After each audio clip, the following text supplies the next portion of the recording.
How to beat every motive in Danganronpa. Every single character that killed in Danganronpa had a motive to do so. Let's look at the very first motive, killing among loved ones. The first motive is centered on your loved ones. Here's a video of them being happy, then ha ha ha, loser, they're gone. Wanna find out if they're alive? Go kill someone. However, you are not alone. Everyone has their loved ones captured, so by exchanging motives, you at least carry the burden together. Being alone increases your insanity. Being with someone makes you reassured and less likely to kill. The person who fell to this motive did the exact opposite. She got crazy, attempted to stab a professional athlete who was several times stronger than her, then got 11037, and then boom, died. Chapter 2, Shameful Secrets. Imagine that you killed someone because you didn't want other people to find out that you peed your bed. Well, now imagine that you killed someone because you didn't want other people to find out you indirectly accidentally killed your brother. Two very different things, one weighs more than the other. However, sharing is still caring. Bottling up the fear of shame of your secrets will be bound to make you explode. Literally! So instead, give your paper where the motive is written to someone else. With this, everyone will have at least one other person who knows what their motive is. Or better yet, don't read them at all! It can become a motive if you don't know what your motive is. This was literally Kiyotaka's and later in V3's Kaito and Kokichi's initial idea to do so. Ah well, bro instinct. Chapter 3, Money. Okay, but now $10 million is the motive. If you knew that money is useless in an apocalyptic world, you wouldn't kill anyone. But how do you know? The student's memories are wiped away, so there are two ways to nullify this motive. First, burn the money the moment Monokuma magically makes it appear. There isn't much you can do to influence other people's actions. Selfish people unfortunately exist, so by destroying the core of the problem, you will be able to beat this motive. Chapter 4, Sakura Ogami's Betrayal. There's absolutely zero way to beat this motive. The entire point of this motive is solely centered on killing Sakura by outing her as quote-unquote a traitor.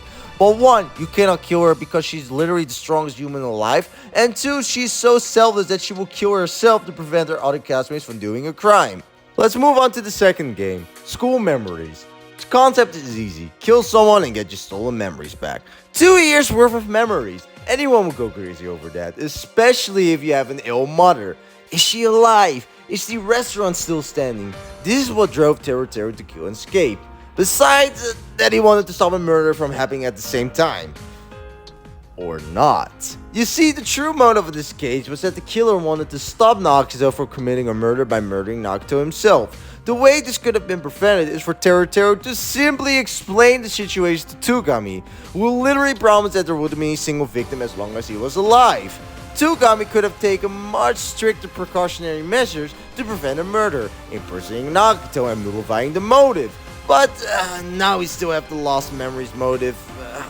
Yeah, I don't fucking know. Chapter 2, the Twilight Syndrome case. This motive was heavily directed at Peko and Fuyuhiko. It contained photos of an incident that happened 2 years prior, aka the lifespan of their lost memories. You could win these photos if you beat a game called Twilight Syndrome case. Basically, Fuyuhiko saw her sister getting off by Mahiru's best friend, and Mahiru tried to cover the murder up for her. Fuyuhiko now enraged Sato, the girl who killed his sister. Now that Fuyuhiko remembers this incident, he now has a motive to kill someone. That someone is Mahiru. Fuyuhiko won. The motive would have been deemed useless if Fuyuhiko never found out of these memories. So you could either win the game and keep the photos a secret yourself, or restrain Fuyuhiko to prevent a murder. But now you have Peko. You could use Nekomaru, who quite literally can know her, to restrain her, but this is a temporary solution, this won't work. Chapter 3, the Despair Disease. One important thing to note about this disease is that Monokuma is the only one who knows how to cure the disease, and he will only do that if a murder happens. So there are two ways to beat the motives. First, don't get sick. Second, find the cure yourself. Oh, but seriously, the reason why a murder occurred is because the caretaker of the disease took the chance and killed them. There isn't a way to beat the motive, but there is a way to prevent the motive. And that's by having a buddy system in the hospital where the disease were taken care of. In that way, you can prevent the sick from getting killed, and on top of that, give the disease the time to recover. Chapter 4, Starvation. Okay, this is actually fucking GG because it's more of a race against the clock rather than beating the motive.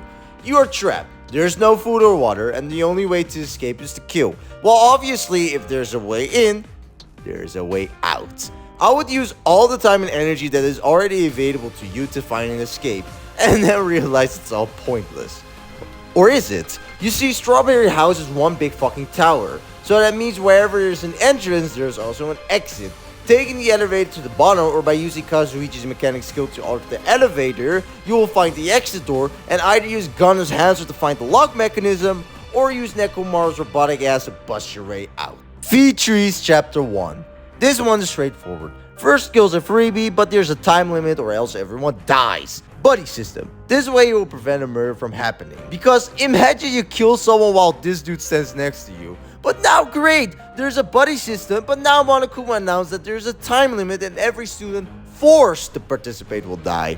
Now there are some loopholes to this. Some think this only applies to Rentaro because he was quite literally forced to participate. Or some think this only applies to Tsumugi, who is the mastermind. In any case, an innocent will die and that innocent might take action. So, kill the mastermind. Chapter 2 features motive videos which contains the most important people of your life. I'm going to be straightforward with you. This is the same as chapter 2 of the first game, but now the motives are switched to one another. Meaning everyone, it's possible to get your own motive though, has another video. To beat this motive, there are two important things you can do. 1. Don't watch it and don't share it with anyone. Or 2. Do what Kaiko and Kokichi tried to do and watch the videos all together. Chapter 3. The transfer student from across the grave. Basically means that if you kill someone, you are able to bring a dead student back. Just burn the fucking book. Chapter 4, Card Key. Basically, this motive is deemed useless since Kokichi fucking stole the card key. The last and final motive of the game is none other than to end the killing game. You could say that this motive is justified. Thanks for watching.